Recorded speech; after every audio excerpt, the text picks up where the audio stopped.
Hey, I'm Steve, and this is Wilmer Woodworks. This week's project, we'll be making an end grain cutting board.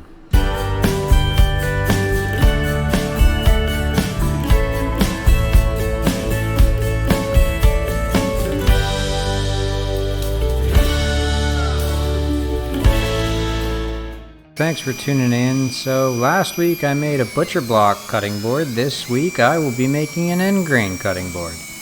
I had some leftover wood from a previous project, so I'll be milling down some maple, walnut, and cherry. I've had some pieces that were 1.5 inch thick, so I'm going to be going for a little less than 3/4 inch on this design. And the width I'll need is about 1.5 on most pieces and then 3/4 on one strip. I'll be cutting all these strips to length at about 35.5 inch on my radial arm saw.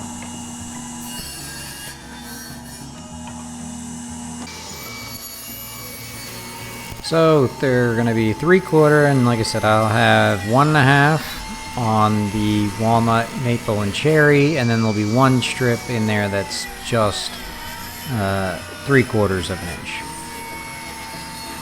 And with the end grain, basically what I'll be doing is I'll be face gluing all of these boards and then recutting them and then tipping them up for the edge grain pattern. And here you can see I had the boards that were a little longer. Here's the pattern if you're interested in making a board like this.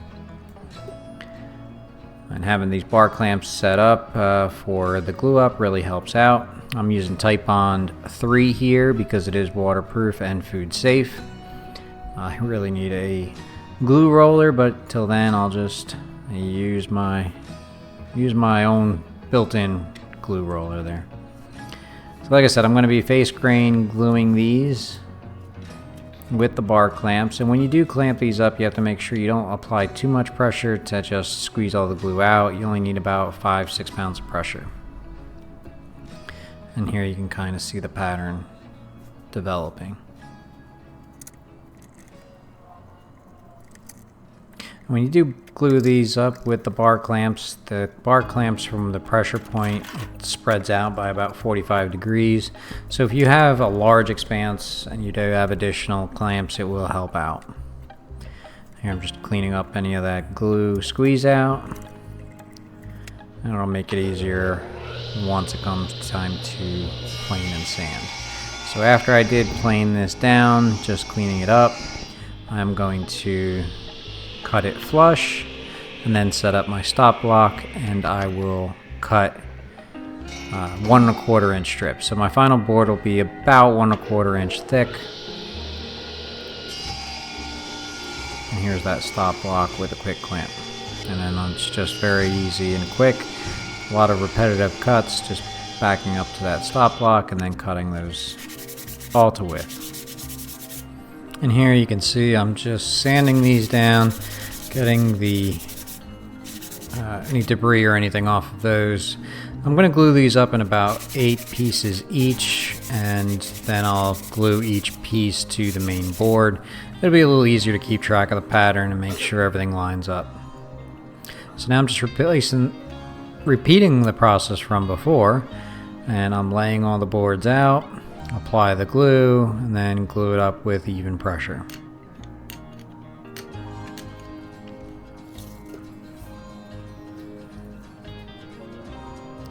And if you guys like what you see, please subscribe. If you do subscribe, I really do appreciate it. It gives me a little boost and lets me know that I should keep making these videos, and it's at least entertaining somebody.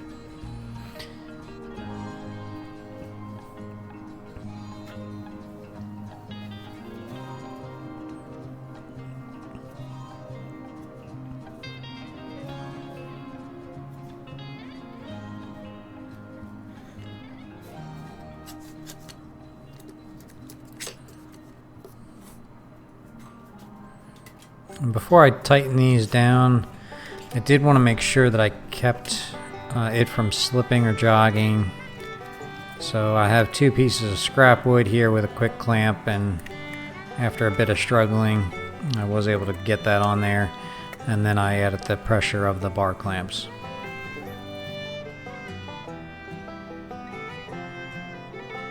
And here's the second glue up to the main body, and the third. Once that is all done, I'll just remove these clamps.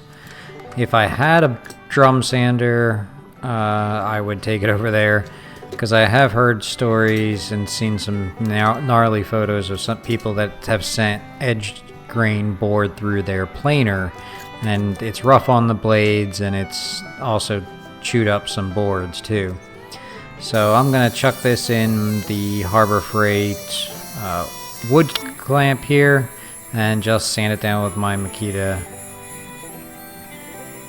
I'm gonna do the best I can to keep it straight, flipping it. I did not wipe the glue off the bottom, so I will have to clean that up with a hand plane, just so it doesn't gum up my sandpaper there.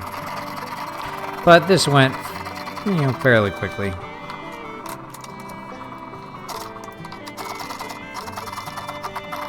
Love to hear in the comments, have you guys tried end grain boards before? What pattern did you use? This wasn't a difficult build, it's just time consuming. It did use up a lot of material as well. As you can see, the board did get a bit smaller. And here I'm just using my 20 volt Craftsman trim router to put a round over. That bit does have a bearing, so it's pretty straightforward on running that around.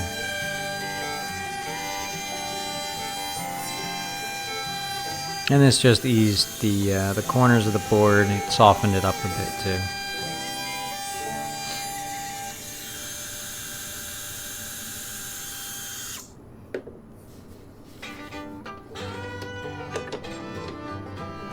I'll just repeat that process on the underside as well.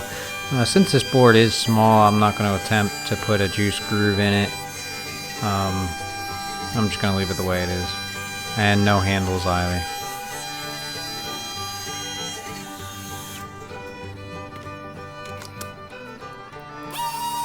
Now with that routing done, I'm just going to get back to my orbital sander. So I'm going to go up from 80 grit to 100, 120, 220, just to smooth everything out.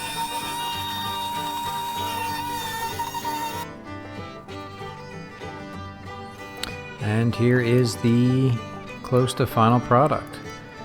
I'm going to put mineral oil on this board. This will really seal it and stop the moisture from building up from anything you might cut on it, so there'll be no bacteria or anything like that.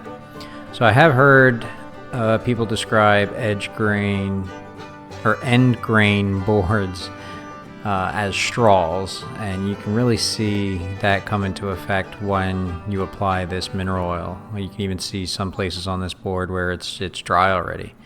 It just sucked it right through that wood.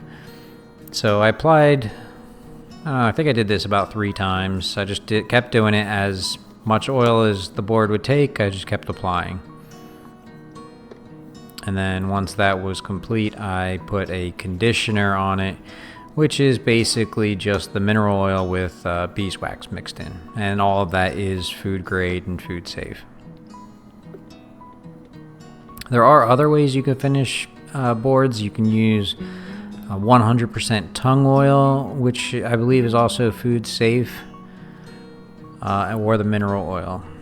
But you definitely want to stay away from any polyurethanes or anything like that, since there will be food in contact. And since this is an end grain board, this should hold up fairly well. If it does get scratched, I could always just sand it down and then reapply the mineral oil. Well, I hope you guys enjoyed the video. Like I said before, it would really help my channel out if you enjoyed what you saw in this video. Subscribe. It will really encourage me to make more videos coming up. Now that I've done a face grain cutting board, an end grain cutting board, next week I think I'm going to tackle an edge grain cutting board, which should be a lot easier. But we will see.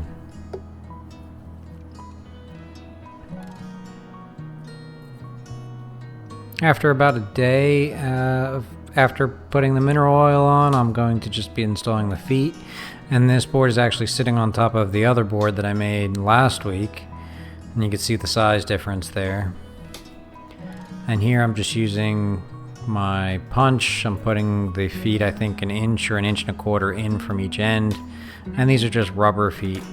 Since I didn't have a drum sander to send these through, and I don't yet have a router sled to level these off, and I was just using the sander, it does have a little bit of a rock in it. So with these feet, I've got 3 feet installed, and then on the 4th foot, I just installed a stainless steel washer under the foot. And that took care of any rocking that was in the board. But in the future, if I do consider making more of these end grain cutting boards, I will have to spend a little time to develop a router sled just to level it off. But that will be another project. I hope everybody enjoyed the video. Again, like I said, subscribe. If you like the video, hit the like button. If not, I understand. Until next time, thanks for watching.